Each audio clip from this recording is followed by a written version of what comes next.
Hi guys, welcome to my channel.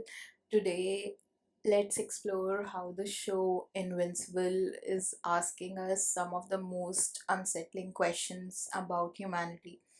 Questions like how humanity will survive in the next 2 centuries, and characters with longer lifespans on the show are also asking what will they have in 500 years. So, now at first these questions, they seem very threatening in some ways, but it's really deeper than that, right? It's a question about survival and legacy as well. So the show itself is very interesting. It is based on a series of comic books, and the show is basically led by people descended or people from a planet called Viltrum, who are basically Viltrumites and their descendants. So the Viltrumites basically, they are a group of genetically augmented species that is capable of flight, immense strength. But what makes them very compelling is not only their power, it's also their history, which the show also explores.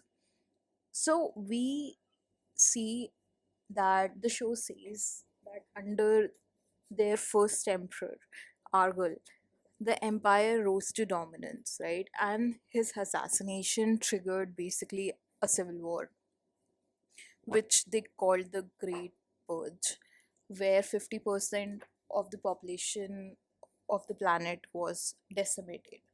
Basically, a moment where Piltrim turned on itself.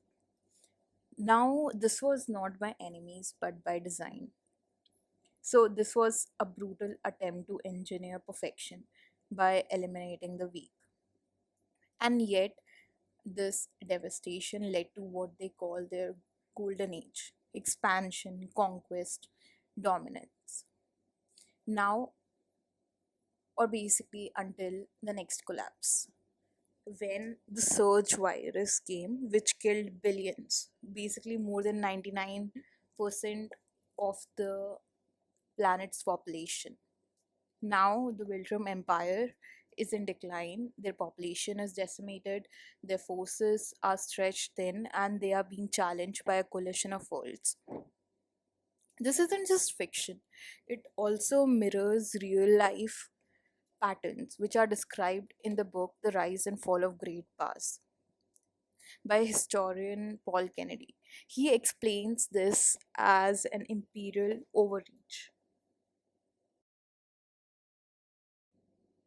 He basically says that when an empire grows so large that it is burdened by territory, its military commitments, and economic demands, that it can no longer sustain itself. He gives the example of the Habsburg Empire, the Ming Empire in China, and the Soviet Union. So basically, what happens is power expands until it collapses under its own weight. But the Viltrumites also have another problem: their culture. It's deeply militaristic, which at its core is the belief that is very focused on the utility of organized violence. But for the Viltrumites, violence isn't just a tool, it's their identity.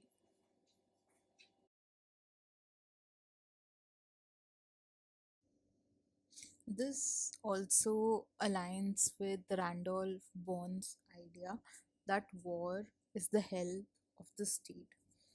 War centralizes power, it strengthens authority, it eliminates dissent.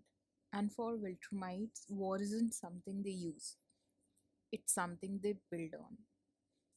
This is further reinforced by their belief in social Darwinism, that strength determines worth, evolution must be accelerated through violence. The strong survive, the weak are erased. It's not just philosophy, it's policy. And this creates the DNA of the Viltrum Empire, highly centralized, hierarchical, tradition bound, where strength is valued over innovation, obedience over adaptability, which leads to a paradox. The very system that makes them powerful also makes them fragile because systems built on rigidity struggle to change.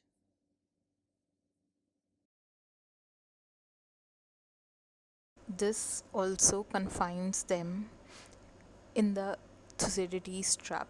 When a dominant power fears losing its position, it overreacts. So the Viltrums don't just conquer because they can or because they deserve it all. They conquer because in their worldview they must. So when Nolan is asking what will you have in 500 years, he's not asking about survival.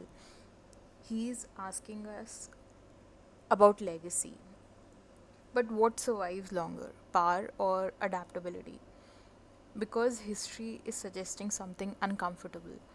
The strongest empires don't fall because they are weak, they fall because they cannot change, which mirrors our world. However, the comics or from which the show is derived, it does end on a fairly rosy note, with the Viltrum Empire changing and becoming a force for good under the Emperor Mark. But can humanity do the same? Thank you so much for watching, and please subscribe as I try to explore other topics that propel us to think. Thank you so much.